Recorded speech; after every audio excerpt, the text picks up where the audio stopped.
KBS 기독교TV 4인 4색 시청자 여러분 반갑습니다. 성경적인 성교육 시리즈 다음 세대를 위한 진짜 성경적 성교육 벌써 마지막 시간입니다. 오늘은 여러 가지를 좀 다루고 싶었지만요. 굉장히 기본적으로 사실 알고 넘어가야 될 부분, 남자와 여자의 차이점에 대해서 말씀을 드리고자 합니다. 우리는 이제 말씀을 통해서요, 하나님께서 남자와 여자를 다르게 창조했다는 것을 알고 있습니다. 근데 이 남자와 여자는요, 정말 달라요. 하나님이 자기 형상, 곧 하나님의 형상대로 사람을 창조하시되 남자와 여자로 창조하시고, 그리고요, 이러므로 남자가 부모를 떠나 그의 아내와 연합하여 둘이 한 몸을 이루라고 했습니다. 근데 그렇지, 남자와 여자가 있지, 다르지. 굉장히 이 구절을 우리가 당연하게 생각하고 살아왔는데요. 지금 세상의 성교육은요, 아니야, 남자와 여자만 있는 게 아니라 여러 가지 성이 있어. 남자와 여자만 있다라고 말하는 것은 학습에 의해서 또는 이분법적 사고방식에 의해서 굳어진 생각이지, 사실은 여러 가지 성별이 있고 그 성별은 자신이 정할 수가 있는 거야. 그러면서 성적 지향이나 성별 정체성이라는 단어를 자꾸만 씁니다. 저에게 찾아왔던 이제 자매님 얘기를 좀 하려고 하는데요. 어느 날 제가 이제 연락을 받게 되었습니다. 대표님 하고 계신 그 성경적인 성교육 강사 양성 과정에 제가 함께 합류해서 좀 배우고 싶습니다. 근데 이 자매님은 목소리가 좀 걸걸하더라고요. 그래서 내가 좀 목소리상으로는 그렇죠, 남자인지 여자인지 애매했는데요. 예, 잘 생각하셨습니다. 성경적인 성교육은 우리 크리스찬이라면 누구나 받아야 되고 또 해야 되는 일입니다. 근데 알고 보니까 이분이요, 트랜스젠더로 이제 그 삶을 사시다가 남자로서의 삶을 살려고 굉장히 노력하시다가, 그래서 호르몬도 맞으시고 굉장히 여자인 자기 자신을 남자로 바꾸려고 몇 년을 소비하시다가 결국에는 그 안에서 참 평화가 없고 성별은 바꿀 수 있는 것이 아니고 타고난 주님께서 주신 아름다운 성별을 바꾸려고 하는 것 자체가 죄구나, 이걸 깨우치고요. 결국 동성애도 끊으시고 트랜스젠더가 되려는, 남자가 되려고 하는 그 노력도 모두 접으시고 자신의 타고난 성별에 감사하고 정말로 아름다운 성교육 강사가 되기 위해서 연락이 오신 거였습니다. 사람이 성별을 바꿀 수 있다고 저는 생각을 했습니다. 인간이 노력하면 남자가 의학적으로 여자가 될 수 있고 여자가 남자가 될 수 있다고 생각했는데 그게 불가능하다는 것을 내 온몸으로 겪고 알게 되었습니다. 근데 그게 바뀔 수 없다는 것을 누군가가 말해줬더라면 얼마나 좋았을까요? 라고 얘기하셨습니다. 제가 정말로 마음이 아팠던 게, 그 자매님이 본인, 정말 이제 너무나 사랑스럽고 이쁜 자매님이었습니다. 본인의 허락을 받고 제가 보여드리는데요. 너무나 사근사근하고 친절하고 마음이 따뜻한, 약속을 그리고 잘 지키는 자매님이시더라고요. 근데 남자로서의 삶을 살 때 각종 호르몬을 투여하고 화학적인 호르몬을 써가면서 자신의 몸을 변화시키려고 노력할 때 저렇게 남자처럼 정말로 수염이 나고 어깨가 벌어지더랍니다. 하지만은 그러면 그럴수록 온전한 남자가 될 수 없다는 것을 깨우치게 되고 우울증이 오고 공황이 오고 괴로워지고 하나님과 멀어지더라는 것이죠. 그래서 결국에는 그러한 자신의 성별 정정을 포기하고 정말로 주님께서 기뻐하시는 자신의 성별대로 살아가려고 마음을 먹었을 때 참된 자유가 오더라고 얘기합니다.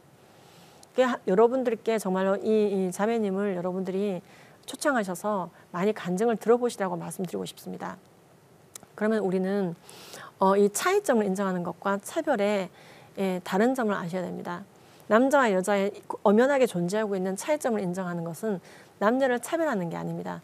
오히려 차이점을 잘 알아야 차별하지 않게 됩니다. 그러한 것들을 우리가 좀 보겠습니다. 지금 이게 어떤 사례냐면요, 그 아기가 아들 2명이 태어났습니다.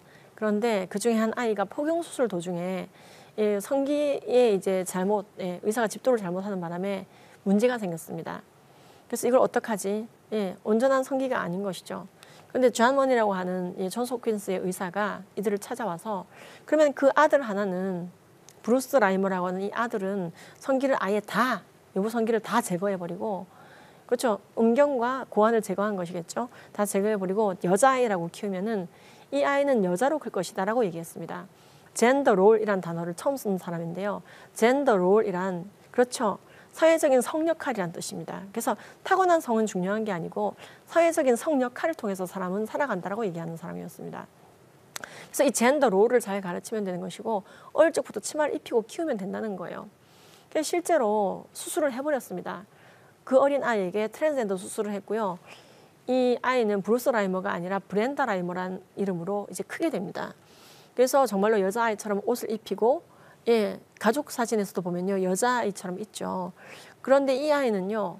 14살이 될 때까지 계속해서 남자 같은 행동을 하거나 그 어른들은 굉장히 말괄량이네 그 정도가 아니었습니다.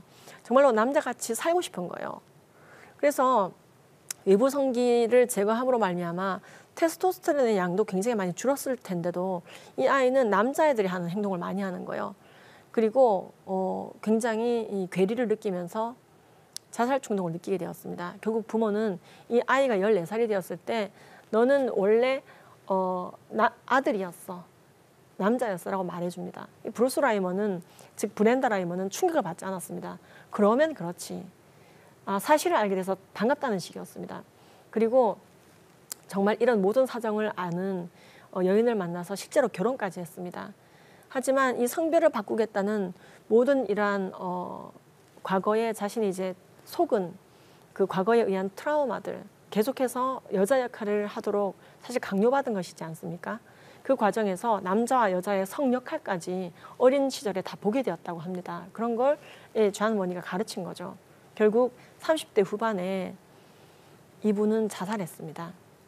이분은 자신과 같은 사람이 더 있어서는 안 된다며 실제로 오프라 윈프리 쇼 같은 데 나와가지고요. 굉장히 열심히 알렸습니다. 남자가 여자가 될 수는 없는 것이고 잘못된 선택을 하셨던 나의 어머니를 용서한다는 얘기까지 했지만은요. 성별을 통째로 바꾼다는 그 트라우마를 극복하지 못하고 자살했습니다. 그리고 이분의 생애에 대한 이야기는 책으로 나와 있습니다. 왜 이런 일들이 벌어지는가? 사실 남자와 여자의 차이는 정말로 뚜렷하게 큽니다. 여기서 남자와 여자의 차이점을 굉장히 종합적으로 잘 아는 게 중요합니다. 남자와 여자의 차이점은요. 첫 번째, 염색체부터 다릅니다. 염색체라고 하는 것은요. 수정될 때, 태아가 수정이 될 때, 수정란이 생길 때, 요즘에는 뭐 수정아라고도 하죠. 수정아가 생길 때 이 그 아빠로부터 23개, 엄마로부터 23개 염색체를 받게 되는데요. 이 염색체가 23개씩 2번, 즉 46개의 염색체, 23쌍의 염색체 중에서 23번째 염색체가 성염색체입니다. 그런데 이 성염색체는요. 남자와 여자를 결정짓는 염색체입니다. 그래서 이 세포마다 이 염색체는 자리 잡고 있습니다. 심지어 혈액의 백혈구에도 있고요. 세포마다 그렇죠. 핵에 염색체가 존재합니다. 그렇기 때문에 남자와 여자를 통째로 바꾸려면요. 세포를 다 바꿔야 됩니다. 염색체를 다 바꿔야 됩니다. 실제로 불가능하죠. 그래서 이 염색체 때문에라도 남자와 여자는 생물학적으로 바뀔 수가 없습니다. 생물학적 성, 즉 바이올로지컬 섹스는요. 바뀔 수가 없습니다. 흔히 이제 생물학적인 성의 변경을 섹스 체인지라고 합니다. 그리고 사회적으로 법적인 어떤 기록되는 성은 그렇죠. 젠더라는 표현을 많이 쓰거든요. 근데 이 젠더를 바꾸는 것을 젠더 트랜지션이라고 하고 이 젠더를 바꾼 사람을 트랜스젠더라고 부르는 것입니다. 근데 사실은 이 트랜스젠더가 성별을 바꾼 사람이냐 바뀔 수가 없다는 말씀을 드리는 거예요. 그리고 이 남자들은 이 염색체 영향에 의해서 고환이라고 하는 것이 발달이 되고 여자들은요 난소가 발달이 됩니다. 그리고 이 고환과 난소에서는요 다른 호르몬이 나오게 됩니다. 남자들은 테스토스테론을 일반 여성보다 보통 여자들보다는요 많이 냅니다. 경우에 따라서 10배 이상 차이가 나기도 합니다. 여자들은요 남성보다 여성 호르몬을 많이 냅니다. 남자들에게서 여성 호르몬이 전혀 없거나 여자에게 남성 호르몬이 전혀 없는 것은 아닙니다. 그리고 생식기에서만 내는 것이 아니고 부신에서도 호르몬이 나오긴 하는데요. 어쨌든 압도적으로 남자들은 남성 호르몬의 영향을 많이 받고 여자들은 여성 호르몬의 영향을 많이 받습니다. 그러다 보니까 또 다른 장기에도 영향을 주게 됩니다. 남자들의 뼈에 또 영향을 주게 되는데요. 남자들의 뼈는 일반적으로 여자보다 크고 길고 단단합니다. 그리고 그 뼈 안에 있는 골수도 기능이 달라가지고요. 일반적으로 남자보다 여자들이 골수의 기능이 떨어져 있습니다. 즉 레드 블러드 셀, 적혈구를 만드는 속도가요. 남자보다 떨어집니다. 그래서 남자보다 여자에게 빈혈이 생기기가 쉽습니다. 물론 월경도 관련이 있지만은요. 그리고 남자와 여자는요. 근육이 다릅니다. 그래서 남자들의 힘이 세다고 느끼는 거 소방 공무원 시험 같은 거 좀 이따 보여드릴 텐데요. 확실하게 남자와 여자는 쥐는 힘, 등의 힘 굉장히 다릅니다. 그리고 뇌가 다릅니다. 남자와 여자의 뇌는요, 특히 오른뇌와 왼뇌를 연결하는 신경망, 즉 뇌량이라고 부르는 부분인데요, 10% 정도 차이가 납니다. 그러다 보니까 남자보다 여자가 공감 능력이나 동시에 여러 가지를 듣는 기능이 강하고요. 남자들은 분석 기능이 강합니다. 우뇌의 정보는 우뇌 안에서 돌고 좌뇌의 정보는 좌뇌 안에서 도는 경향이 강하다 보니까 남자들은 좀 더 분석적이고 여자들은 좀 더 공감적입니다. 이게 이제 실험에서도 밝혀진 바인데요. 또 지방량이 다릅니다. 이 남자들이 보통 여자보다 같은 체중일 때 지방의 양이 적습니다. 그리고 아까 골수는 말씀을 드렸는데요. 당연히 여자와 남자는요, 여자들은 자궁이 있기 때문에 출산과 임신이 가능하고 월경을 합니다. 남자들은 출산이 불가능합니다. 정자를 생산해내죠. 피부도 다릅니다. 남자의 피부가 여자 피부보다는 조금 더 안정적이고요. 호르몬의 영향을 덜 받기 때문에 그렇습니다. 그리고 남자들의 모발이 좀 더 두껍고, 예, 그렇죠. 힘이 있죠. 그리고 모발이 나는 부위도 여자보다 훨씬 넓습니다. 그리고 남자와 여자는 여러 가지 이런 면들 때문에 기질적인 차이를 보이기도 합니다. 그리고 성염색체 말고도요, 다른 곳에 분포되어져 있는 유전자도 6,500개나 다릅니다. 똑같은 유전자가 남자에게서 발현될 때와 여자에게서 발현될 때 다르게 발현이 되더라는 것이죠. 그러다 보니까 여자들이 많이 걸리는 질환과 남자들이 많이 걸리는 질환이 다르고, 특히 면역 질환 같은 것도 굉장히 많은 차이를 보이게 됩니다. 굉장히 제가 지금 짧게 지나가듯이 얘기를 하는데요. 한번 더 언급해서 말씀을 드리자면요. 이 성염색체, 남자, 여자 완전히 다르다고 말씀을 드렸는데요. 세포에서 실제로 염색을 통해서 확인이 되는 바입니다. 그리고 남녀의 차이를 결정하는 유전자가 6,500개 이상 발견되었다는 논문과 기사들이 나와져 있죠. 여성의 두뇌가 남자보다 훨씬 공감적이다. 캠브리지 대학에서 조사를 했는데 남자 응답자들이 압도적으로 분석적인 뇌로 많이 드러났습니다. 여자들은 공감적인 뇌로 많이 드러났고요. 재미있는 것은 남자 자폐 환자, 여자 자폐 환자의 경우에 있어서도 비슷한 결과가 나왔습니다. 그리고 소방공무원 체력시험, 이것도 남자와 여자의 근력의 차이를 좀 얘기해 주는 건데요. 남자들의 악력 테스트, 소방공무원 뽑을 때 힘이 있어야 됩니다. 25kg 이상 되는 그 장비를 이고지고 입고 들어가야 되는 게 소방공무원입니다. 기본적인 힘이 필요해요. 그리고 막 불난 곳에서 땀을 막 쩔쩔쩔쩔 흘리면서 불을 끄고 사람이 쓰러져 있으면 들쳐 업고 나와야 되거든요.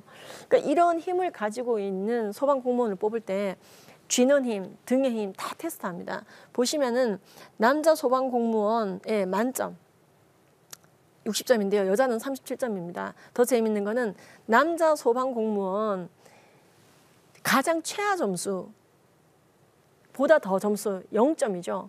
빵점에 해당되는 점수가 여자 만점에 해당이 됩니다. 예, 그래서 남자는 가장 최하 점수가 45인데 여자는 최고 점수가 37이에요. 그러니까 여러분 옆에 있는 체중이 비슷한 남성과 한번 팔씨름을 해보십시오. 비슷한 체격인 경우에 팔씨름했는데 여자가 이겼다? 이건 전 본 적이 없습니다.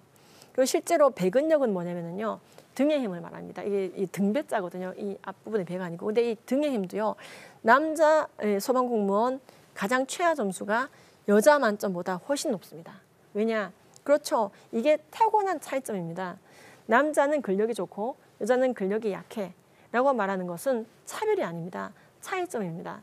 그렇기 때문에 똑같은 쌀 20kg을 보더라도 마음이 다른 거예요. 남자는 번쩍 들어서 옮기면 되겠다 생각할 수 있지만은 여자들은 보고 생각이 많죠. 이걸 덜어서 옮겨야 되나? 남편이 오면 같이 옮겨놔야 되나?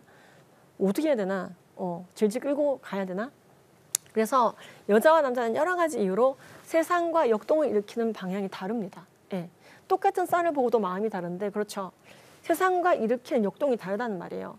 그래서 그게 성향과 기질에 영향을 주게 됩니다. 예. 여러분, 이거 재밌는 건데요. 이거 무려 우리나라 교육부 블로그에서 공개하고 있는 겁니다. 해외 자료를 이제 인용한 것이긴 한 건데요. 예, 미국에서 이 10년 남짓한 기간 동안에 벼락맞은 사람들이 어떤 사람들인가 조사를 했습니다. 봤는데 압도적으로 남자들이 많았습니다. 여러분, 남자들이 벼락을 잘 맞네요. 남자들의 몸이 훨씬 도체여서 그럴까요? 여자들은 전기가 잘 안 통하는 몸이어서 그럴까요? 그런데 그 이유가 그렇게 나와 있지 않습니다. 남자들의 기질 때문이라고 되어 있습니다. 비가 오고 천둥이 친다고 아무리 얘기를 해도 돌아다니는 사람들이 있는데, 외부 활동을 하는 사람들이 있는데 대부분 남자들하는 거예요. 우스갯말로 이 18%의 여자들은 누군가 이 남자들을 잡으러 갔다가 벼락 맞았다는 얘기가 있을 정도로 실질적으로 남자들의 활동성이 큽니다. 왜? 남자들은 근육이 여자보다 많습니다. 근육을 쓰고 싶습니다. 다니게 됩니다. 게다가 테스토스테론 자체가 충동적입니다. 빨리 결단 내리게 만들고요. 그러다 보니까 나가야겠다 하면 나가는 겁니다. 그러다 보니까 남자들은요, 이 근육의 힘을 좀 좋은 데 써야 되고 폭력을 하면 안 되니까는요, 심지어 공을 굴려놓고 쫓아다니죠. 예. 각종 구기를 남자들이 많이 발달시켰습니다. 그런 식으로 근력을 쓰고자 하고, 예. 왜? 근육이 발달되어 있으니까요. 그 하나만 보더라도요. 예, 그러다 보니까 이제 이 테스토스테론뿐만 아니라 이 성향적인 차이 때문에 남자아이들이 실제로 사고가 많이 난다고 되어 있습니다. 이 지금 우리나라 이제 그 어린 아이들이 운수사고, 즉 교통사고나 아니면은 익사사고도 압도적으로 항상 해마다 남자아이들이 많고요. 그러다 보니까 성 비율도 나중에 재편성이 되는 경우가 있습니다. 예, 남녀 성 비율이 굉장히 많이 깨져 있었는데 나중에 어느 정도 크고 나면은요, 남자아이들이 어릴 적에 많이 죽어서 아까 이 운수사고나 익사로 훨씬 여자들이 이제 남자보다 덜 죽으니까요. 어릴 적에 성 비율이 저렇게 맞아 들어가는 겁니다. 예. 이 젠더 브레드 퍼슨. 근데 이제 지금 문제가 뭐냐면은, 이게 뭐냐면은 아이들에게 자꾸만 성별이 남자 여자만 있는 게 아니라 나의 성적인 이끌림이 어느 방향인지, 또는 내가 나를 뭐라고 정하는지, 또는 내가 무슨 성별을 표현하고 싶은지에 따라서 성별은 여러 가지가 있고 고르라고 하는 교육이 판을 치고 있습니다. 뭐 젠더 감수성 교육이네 어쩌네 하면서요, 아이들에게 자꾸만 자기의 성별을 의심하게 만드는 교육을 하고 있습니다. 제가 지금 간단하게 남녀의 차이점을 얘기했는데도 굉장히 많은 차이점을 알 수가 있는데요. 이 성별을 의심하게 만드는 이런 교육, 이건 제가 이제 캘리포니아의 성교육 실태 이제 탐방을 갔을 때 직접 찍어온 사진입니다. 예, 저 화면에 보이는 손이 제 손인데요. 이런 것을 아이들에게 구체적으로 손에 쥐어주면서 여러 가지 스펙트럼처럼 있단다. 그래서 I like, 내가 무엇을 좋아하느냐에 따라서 내 성별을 정할 수가 있고, I am, 내가 나를 누구라고 느끼느냐에 따라서, 내가 그래서 동성을 좋아하느냐 이성을 좋아하느냐 무엇을 좋아하느냐에 따라서 성별을 바꿀 수 있고, 나의 정체성, 내 느낌에 따라 바꿀 수가 있고, 그 다음에 내가 바디, 신체를 가지고 있는데 이 신체를 통해서는 어른들이 나의 성별을 guess, 추측할 뿐이라고 얘기합니다. 예. 그러니까 어른들은 아이들이 태어났을 때 남자와 여자의 성별을 알게 됩니다. 그런데 그게 아는 것이 아니고 내 성별은 내가 정하는 것이고, 그냥 사람들이 나의 신체를 보고 guess, 추측할 뿐이지 그게 성별이 아니라고 교육합니다. 예. 그러면서 아이들에게 성별을 표현해 보라고, 내가 완전히 남자인지 여자인지 그렇게 한계 짓지 말고 내 성별은 어디쯤에 와 있는지 스펙트럼 같은 거라고 가르칩니다. 그래서 여러 가지 무지개 색깔처럼 다양한 자기의 색깔을 성별로서, 그래서 타일러는 요 정도 남자인, 언젠가는 여자가 될 수 있을 것 같은, 데이비드는 이쯤인, 다이애나는 오히려 나보다 남자인, 이러면서요. 뉴욕시 같은 경우에는요 31가지 성별을 인정하고 교육합니다. 뉴욕시 인권국에서는요 31 젠더라고 표현되어 있습니다. 성별이 남자 여자만 있는 게 아니라 그 외에 29가지가 더 추가로 표현되어 있고요. 심지어 뉴욕시는 출생증명서에 여자, 남자, 기타 등등 성별 칸이 따로 있죠. 그러니까 이런 교육은 그런 것에 더 가중되어져서 아이들에게 굉장히 혼란을 주고, 아, 창세기가 틀렸구나, 남자와 여자만 있는 게 아니라 여러 가지 성이 있구나 라고 착각하게 만듭니다. 영국도 마찬가지입니다. 자꾸만 어렸을 적부터 자기의 성별을 의심하게 만들거나 성별을 바꿀 수 있고, 성별을 바꾼 사람들을 우리가 인정해야지 되고 그걸 정상이라 말해야 되며, 이게 완전히 정상이라고 말하지 않으면 혐오라고 말한다, 봐야 된다라는 거예요. 그래서 어렸을 적에 아이들에게 남장 여자, 여장 남자들이 와서 심지어 저렇게 끔찍한 모습을 하고 이걸 인정하지 않는 사람은 나쁜 사람이에요 라고 가르칩니다. 그리고 아이들에게 이러한 교육을 통해서 결국 하는 이 시도되는 것들은 어떤 거냐? 그렇죠. 성경 자체의 권위가 무너지게 만드는 겁니다. 창세기부터 틀렸는데 뭐 그 다음은 맞겠습니까? 그렇죠? 남자와 여자만 만들었다고 말하는 것은 각종 성소수자에 대한 혐오야. 그럼 남자와 여자가 아닌 다른 사람은 존재하지 않는 것처럼 취급해야 되니? 자꾸만 아이들에게 우리도 너희와 같은 똑같은 사람인 거야 라고 얘기하면서 이걸 인정하지 않으면, 그렇죠, 사람인 것도 인정하고 성별 정체성에 혼란이 와 있는 것도 사실 이해가 됩니다만, 그렇다고 해서 이것을 정상이라고 주입하는 것 자체에 대해서 우리는 반대해야 된다는 말입니다. 지금 이 마이 프린세스 보이 이것도 마찬가지입니다. 어린 시절에 아이들이 장난삼아 여자 옷을 입거나 남자 옷을 입을 때 그러라는 거예요. 보이지만 프린스가 아니라 프린세스일 수가 있고 너의 젠더 익스프레션이라고 그러거든요. 네가 표현하는 성별, 너 얼마나 페미닌하고 얼마나 머스큘린한가, 내가 얼마나 여성스럽고 남성스러운가, 네가 표현하는 대로 너의 성별이 정해진다고 얘기합니다. 그리고 그걸 인정하지 않는 부모는 나쁜 부모라고 가르쳐요. 아샤즈맘도 마찬가지입니다. 그래서 이제 지금요, 이게 어디까지 가 있냐면은 미국의 지금 캘리포니아 글랜데일 초등학교 1학년 교과서를 실제로 제가 거기 계신 신학교 총장님께 받아온 사진입니다. 보면은 결혼은 여자끼리도 할 수 있고 남자끼리도 할 수 있고 여러 가지 형태의 결혼이 있고 이런 식으로 계속 교육을 하다 보니까 결국에는 가슴을 뜯어내겠다, 고환을 잘라내겠다, 줄 서 있는 학생들이 너무나 많이 증가하고 있다고 말하고 있는 것입니다. 그럼 여러분들 마음속에 그러면 도대체 아이들 성교육을 어떻게 해야 되나? 처음에 제가 말씀드렸습니다. 우리가 두 가지 텍스트, 우리의 삶을 통해서, 언어를 통해서 하는 부분들을 반드시 우리가 잘 훈련해서 성경적인 성가치관을 가질 수 있도록 아이들과 소통해야 되고요. 그리고 거기에 필요한 지식들은 제가 말씀드린 바와 같이 디지털 세대를 위한 성경적 성교육, 이 쭉 시리즈로 나와 있는 제 책을 활용하시면서 제 강의를 들으시면서 함께 성경적인 성교육 강사로 여러분들이 서시면 좋겠습니다. 실제로 이렇게 지역별로 많은 강사분들이 지역을 섬기고 있고 강사로 지역별로 배출되고 있습니다. 우리는 어떤 갑지분을 하더라도 우리의 차세대들을, 다음 세대들을 주님께서 기뻐하시는 세대로 키워내야 됩니다. 왜 세상에서 많은 것들을 주시고 명예도 주시고 인기도 주시고 학벌도 주시고 좋은 외모도 주시고 나에게 좋은 것들을 채워주신 건 감사한데 왜 영적인 자산은 나에게 주시지 않으셨나요? 썩어 없어지는 것만 주셨나요? 우리가 이런 말을 우리의 세대들에게 들어서는 안 될 것입니다. 영원히 썩지 않는 자산, 복음, 그리고 절대로 누락된 진리가 없는 그 말씀을 따라서 사는 우리의 모습, 이 모든 것들이 아이들에게 힘이 되고 주님께로 가까이 가게 되는 성화의 길을 걷게 만드는 좋은 도구가 됩니다. 우리는 천국에서 정말로 우리 정말 후회 없이 우리 아이들을 잘 키웠지, 이런 얘기들을 할 수 있기를 바랍니다. 하나님께서 우리의 삶의 주인 되셨습니다.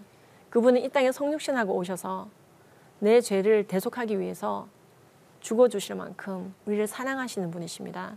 그분에게 전적으로 우리가 의지하고 말씀에 따라 살면서 세상에 줄 수 없는 평안을 누릴 수 있는 유일한 방법, 예수를 따르는 것, 그 길을 아이들에게 잘 가르쳐야 되고요.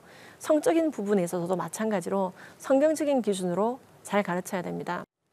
우리가 성경적인 성교육을 할 때 정말로 실수하시지 않으셔야 되는 부분 중에 하나가 성경적인 교육을 굉장히 정죄적으로 하시면 안 됩니다. 이미 아이들이 예를 들어 음란물을 봤다든지 또는 간음의 죄를 지었다든지 그런 경우가 있거든요. 근데 그 아이들에게 너는 이미 죄를 지어서 안 돼 라고 얘기하는 것이 아니라 정말로 용서하시고 사랑하시고 품으시는 하나님을 반드시 선포해야 됩니다. 그런 하나님을 만나게 해줘야 됩니다. 자책감과 정죄감으로 끝나는 성경적인 성교육은 없습니다. 그건 잘못된 것입니다. 용서하시고 사랑하시는 하나님, 정말로 참 사랑의 하나님을 전하고 우리는 마무리해야 됩니다. 그래서 아이들이 회개하고 나면요, 정말로 얼굴이 밝아지거든요. 우리가 회개하면 하나님께서 받아주신다, 기뻐하신다, 새로운 사람으로 만들어주신다, 이미 진행하고 있다라는 말을 아이들에게 함으로써 하나님께 더욱더 나아갈 수 있도록 우리는 이끌어 주어야 됩니다. 그래야 그 아이의 영적인 성장이 있습니다. 4주간에 걸쳐서 여러분들을 만날 수 있어서 너무나 기뻤습니다. 더 자세한 내용을 또 앞으로 만나는 기회를 통해서 드리고 싶습니다. 끝까지 들어주신 여러분께 감사를 드리며 이 모든 영광을 하나님 아버지께만 올려드립니다. 감사합니다.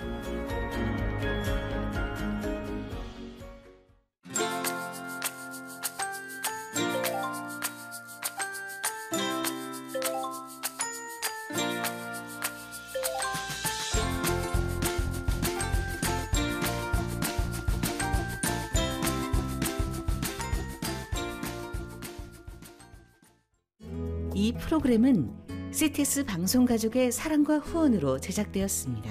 후원전화 02-6333-1003번, ARS 060-808-1004번으로 전화주세요.